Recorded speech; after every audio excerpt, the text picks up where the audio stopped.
ये कहानी है जॉन टाइटोर की, जो कि एक ऐसा इंसान है जो ये कहता है कि वो साल 2036 से आया है। रेडी हो जाओ थ्रिल के लिए। नवंबर 2, 2000 एक इंटरनेट डिस्कशन फोरम में जहां पर लोग आपस में बात करते हैं, उसमें एक नया मेंबर ज्वाइन हुआ और उसके अकाउंट का नाम था जॉन टाइटोर और उसने ये पोस्ट किया।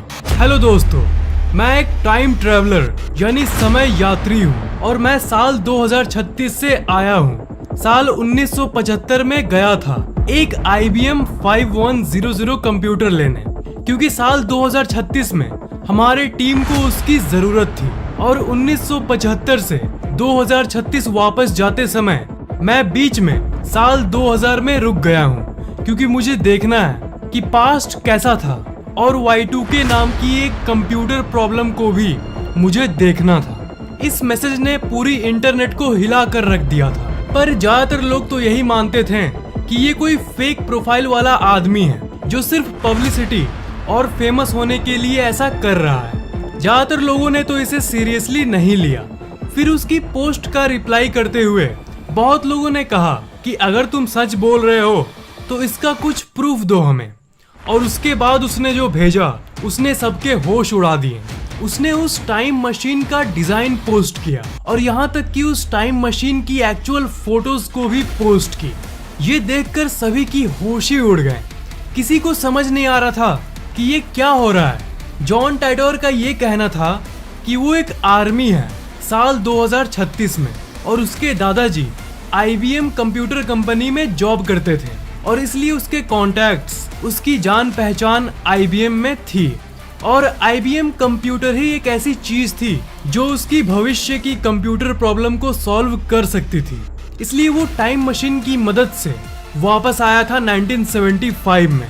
आपके मन में ये सवाल आ सकता है कि अगर वो सच में फ्यूचर से आया था तो उसे तो पता ही होगा कि आगे क्या होने वाला है, तो क्या उसने किसी घटना के बारे में बताया था?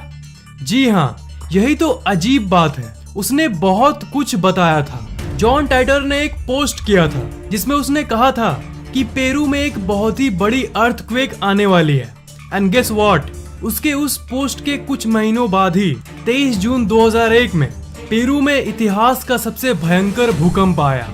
उसने ये भी वार्निंग दिया था हम लोगों को कि तुम लोग स्पेस शटल ओवरहीटिंग प्रॉब्लम को सॉल्व कर लो, नहीं तो भविष्य में बहुत बड़ा हादसा हो जाएगा। और इस पोस्ट के बाद 21 फरवरी 2003 में हमें ये घटना एक्चुअल में देखने को मिली। कोलंबिया स्पेसक्राफ्ट इसी दिन दुर्घटनाग्रस्त हुआ था। उसने और भी बहुत सारे बातों को बताया, जैसे ओलंपिक 2004 ही सबसे आखिरी ओलंपिक होगी और कई तरह के अलग अलग घटनाओं के बारे में कहा। पर जैसा कि हम जानते हैं ये सब बातें गलत साबित हुई और उसकी सारी बातों की एनालिसिस की जाए तो लगभग आधी बातें झूठी साबित हुई और आधी बातें सच्ची। पर अगर आप डीपली इसे देखोगे तो किसी इंसान की आधी भविष्यवाणी सच कैसे हो सकती है और वो भविष्य के बारे में इतना कुछ कैसे जान सकता है? जॉन टाइटोर के ऊपर एक किताब भी लिखी गई और इसका नाम था John Titor a time traveller's tale. March 2001 को जॉन टाइटोर ने अपना आखिरी पोस्ट किया। मतलब इस डेट के बाद उस अकाउंट से आज तक कोई पोस्ट नहीं हुई और एक रहस्य बन के वो हमेशा के लिए गायब हो गया। A man in a plane. 1954 में एक प्लेन जापान के एयरपोर्ट पे लैंड किया और उस एयरपोर्ट से एक नॉर्मल सा इंसान बाहर की तरफ निकल रहा था। और जैसा कि आपको पता होगा, एक जगह में बीच में पासपोर्ट चेकिंग होती है, तो वो वहाँ अपना पासपोर्ट दिखाने के लिए रुका। पर वहाँ पर जो हुआ वो कुछ ज्यादा ही अजीब था। वो इंसान एक बिजनेसमैन टाइप लग रहा था और ऐसा प्रतीत हो रहा था जैसे ये अपने बिजनेस ट्रिप पर है। पर जब इसका पासपोर्ट चेक किया गया तब वो पासपोर्ट एक यूरोप की कंट्री टॉरेड की थी। पर जानते हो, टॉरेड नाम का कोई जगह असल में एग्जिस्ट करता ही नहीं। शुरू में ऑफिशियल लोगों को लगा कि ये कोई पासपोर्ट की गलती है, पर उसी समय उस इंसान ने खुद अपने मुंह से ही कह डाला कि नहीं, कोई गलती नहीं है, मैं टॉरेड का रहने वाला ही हूँ। और तुम लोग ये कैसे कह सकते हो कि टॉरेड नाम का कोई देश है ही नहीं? मेरा देश तो हजारों सालों से यूरोप में है और टॉरेड से जापान का ये मेरा पहला ट्रिप नहीं है। मैं यहाँ पर पहले भी कितनी बार आ चुका हूँ। वो इंसान बहुत गुस्सा हो गया था। जिस कंट्री से कोई बाहर आए ट्रिप के लिए और बाद में किसी को पता चले कि वो कंट्री एग्जिस्ट करता ही नहीं है तो कैसा लगेगा। ऑफिशियल लोगों के इंस्पेक्शन से ये इंसान बहुत फ्रस्ट्रेट हो गया। प्रूफ के लिए उसने अपना पासपोर्ट ओपन करके दिखाया। पासपोर्ट पर बहुत सारे जेन्युइन सील्स लगे थे, स्टैम्प्स भी लगे हुए थे जो कि बिल्कुल जेन्युइन था।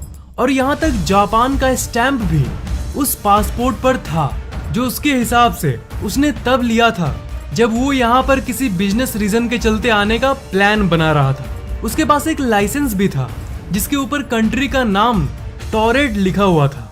फिर ऑफिशियल्स ने उसे एक मैप दिया और ये कहा कि तुम्हारा कंट्री टोरेड मैप पर कहाँ पे है, जरा बताओ तो। और उसने पॉइंट भी किया फ्रांस और स्पेन के बीच में एक छोटी सी एरिया पे। उसने ये कहा कि यहाँ पर टोरेड है, पर जैसा कि आप जानते हो मैप के इस जगह पर दो ही कंट्रीज हैं, फ्रांस और स्पेन। यहाँ टोरेड नाम का कोई भी देश नहीं है और इसलिए उस इंसान को एक सिक्योर्ड होटल रूम में भेज दिया गया। वो इंसान मान गया और ऑफिशियल्स ने उसे ये कहा कि सुबह में इंस्पेक्शन के बाद, तुम्हारी जांच के बाद हम तुम्हें छोड़ देंगे।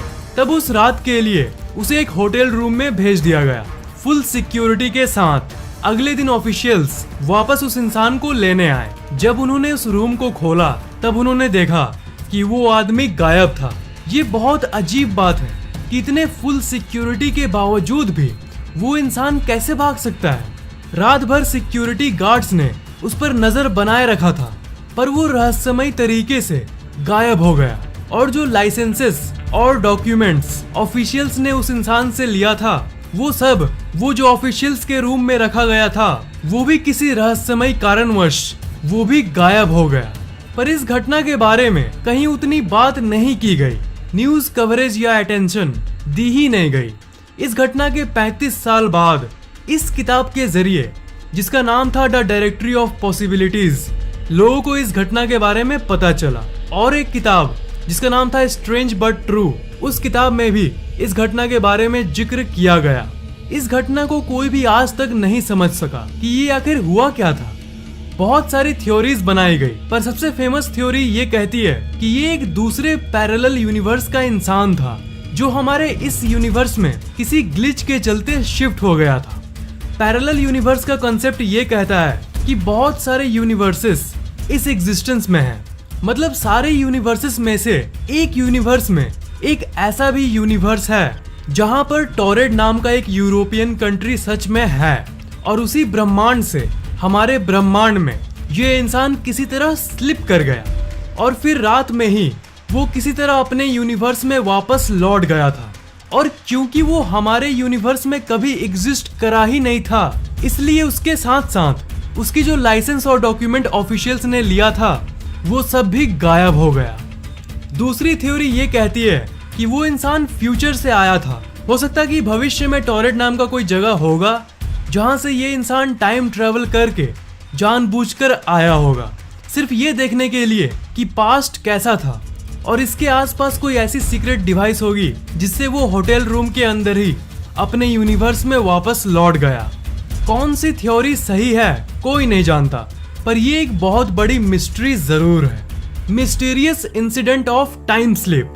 टाइम स्लिप उस फेनोमेनन का नाम है जिसमें आप एक समय से दूसरे समय में अचानक से स्लिप हो जाते हो। एग्जाम्पल दूं तो मान लो आप अपने घर के आसपास के एक मॉल में रेगुलर आते जाते रहते हो हर हफ्ते, ठीक है। और जब भी आपको हेयर कट कराना होता है तब आप उस मॉल के अंदर ही करवाते हो। पर एक दिन आप मॉल से निकले और आपने देखा कि मॉल के बगल में एक अजीब सा हेयर कट सैलून मौजूद है। आप उस सैलून में गए अपना हेयर कट करवाने, फिर आप वापस अपने घर चले गए। घर आने के बाद आपने ये देखा कि आपका हेयर कट तो बहुत अच्छा है, तो आपने ये डिसाइड किया कि अब से आप अपना हेयर कट हमेशा वहीं करवाएंगे, उस छोटी सी सैलून से, ना कि उस मॉल से। पर जब आप नेक्स्ट बार उस जगह पर गए तो आपने देखा कि कोई सैलून मौजूद ही नहीं है। और अपने आसपास के लोगों से पूछा कि यहाँ एक सैलून था ना, मैं तो कुछ दिन पहले ही यहाँ आया था। तो उन्होंने कहा कि नहीं, तो यहाँ पर तो कोई सैलून नहीं है। सैलून था, पर आज से 10 साल पहले, जो कब का बंद हो चुका है। तो यहाँ पर क्या हुआ आप थोड़ी देर के लिए टाइम स्लिप का अनुभव कर रहे थे।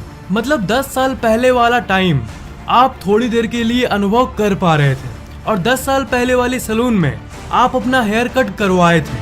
हालांकि विज्ञान नहीं जानता कि टाइम स्लिप सच में होती है या नहीं, पर बहुत सारे लोगों ने अनुभव जरूर किया है। 2006 में सेन नाम का एक चोर लिवरपूल इंग्लैंड की एक दुकान से चोरी करके भाग रहा था और सिक्योरिटी गार्ड उसे पकड़ने की कोशिश कर रहे थे। भागते भागते अचानक से सेन की चेस्ट पर दर्द हुआ और वो बेहोशी फील करने लगा, पर उसने अपने आप को संभाल लिया।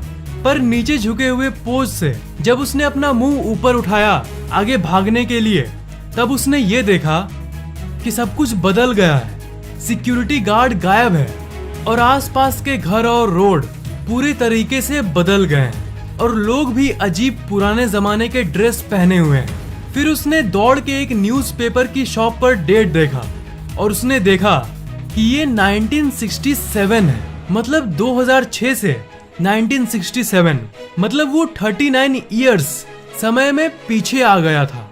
जो गार्ड उसका पीछा कर रहा था उसने ये बताया कि रोड के बीच में ही वो इंसान अचानक से गायब हो गया था जब वो उसका पीछा कर रहा था। ऐसे घटनाएं बहुत लोगों ने अनुभव किया है। तो थ्योरी ये कहती है कि वो साल 2006 से टाइम स्लिप के चलते ही 1967 में गलती से चला गया था, पर लकीली वो वहां 1967 में बेहोश हो गया था। लकीली इसलिए कहा क्योंकि जब उसको होश आया तब वो वापस 2006 में ही था। वो सिक्योरिटी गार्ड और सेन दोनों कंफ्यूज थे कि आखिर उन लोगों के साथ हुआ क्या। ये कहानियां सच है कि नहीं ये तो कोई नहीं जानता और कोई इसे कंफर्म नहीं कर पाया है, पर लोग दावा आज भी करते आए हैं।